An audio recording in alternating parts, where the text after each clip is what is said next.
अगर एक लड़की भागती है तो यह हमेशा जरूरी नहीं कि कोई लड़का भी भागा होगा। कई दूसरे जीवन प्रसंग हैं जिसके साथ वह जा सकती है, कुछ भी कर सकती है। सिर्फ जन्म देना ही स्त्री होना नहीं है। तुम्हारे टैंक जैसे बंद और मजबूत घर से बाहर लड़कियां काफी बदल चुकी हैं। मैं तुम्हें यह इजाजत नहीं दूंगा कि तुम अब उनकी संभावना की भी तस्करी करो। वह कहीं भी हो सकती है, गिर सकती है, बिखर सकती है, लेकिन वह खुद शामिल होगी सब में। गलतियां भी खुद ही करेगी, सब कुछ देखेगी, शुरू से अंत तक अपना अंत भी देखती हुई जाएगी। किसी दूसरे की मृत्यु नहीं मरेगी। भागी हुई लड़कियों को घर से भगाने के लिए नहीं लिखी गई थी, बल्कि उनकी संभावनाओं को समझाने के लिए लिखी गई थी। इस कविता का जिक्र नहीं करता अगर बेंगलुरु की एक अदालत ने 19 साल की एक लड़की अमूल्या को जमानत देने से इनकार न किया होता और ये न कहा होता कि जमानत मिलने पर यह लड़की भाग जाएगी और फिर से वही अपराध करेगी।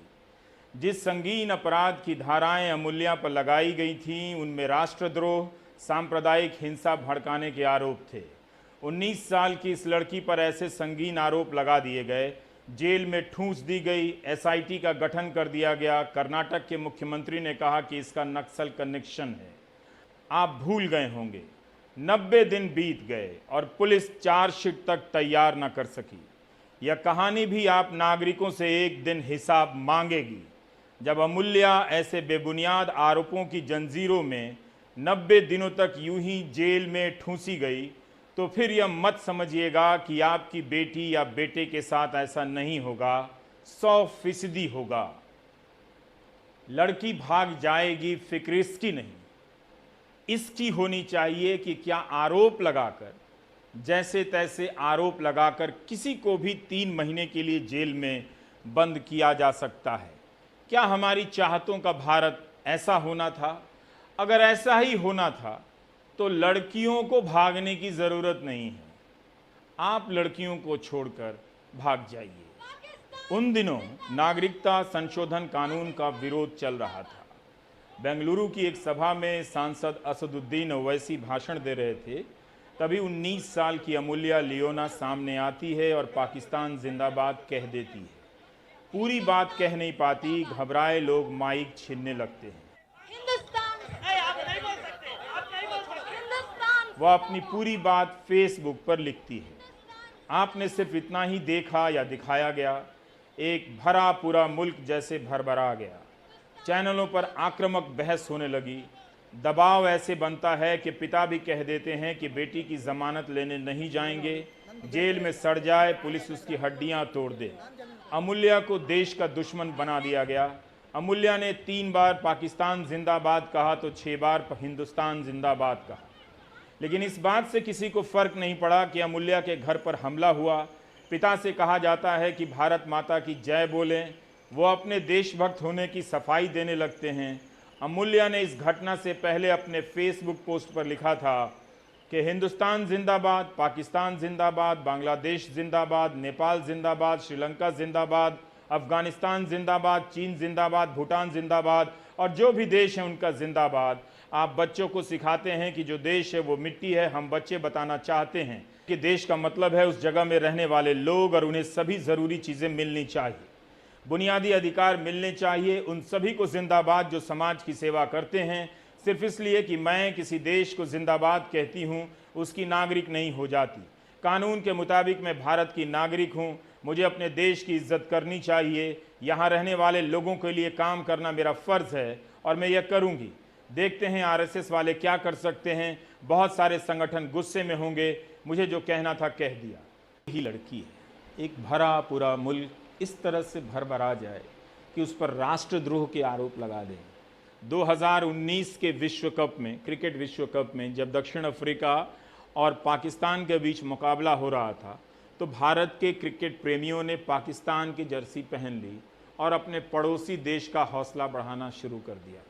क्या उन सभी पर राष्ट्रद्रोह का मामला लगा दिया जाना चाहिए था? क्या अमूल्या ने वह नहीं कहा जो वसुधैव कुटुंबकम की अवधारणा है, जिससे हमें सीखने को कहा जाता है?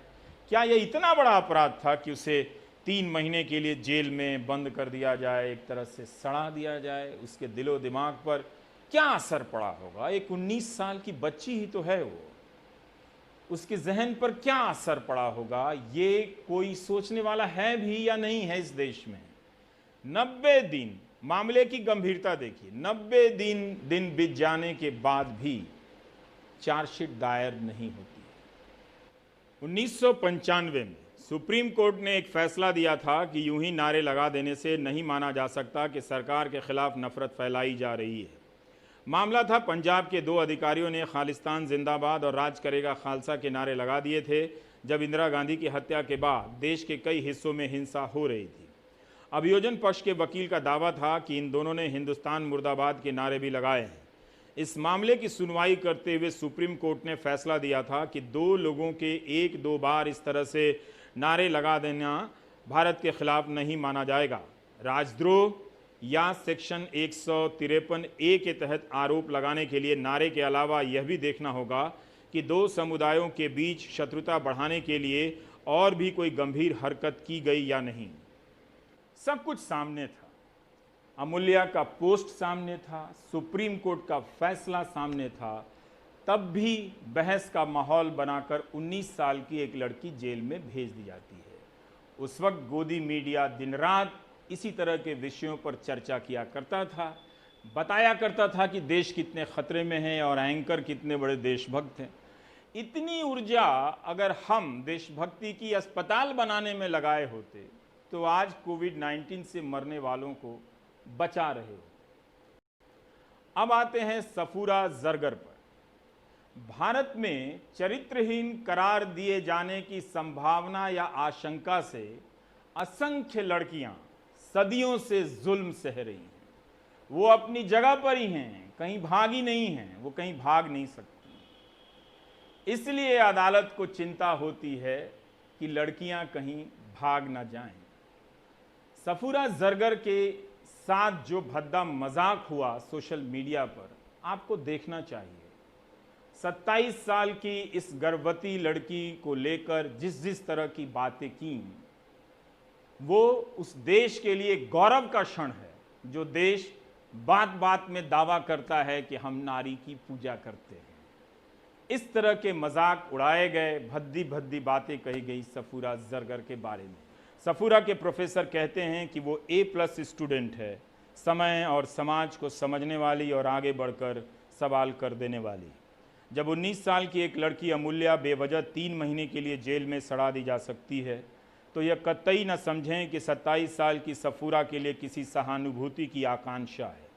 बेशक गर्भवती है और अदालत के सामने यह बात लाई जा चुकी है कि उसे संक्रमण हो सकता है और कई तरह की जटिलताएं हैं, तो इसी आधार पर जमानत की हकदार थी।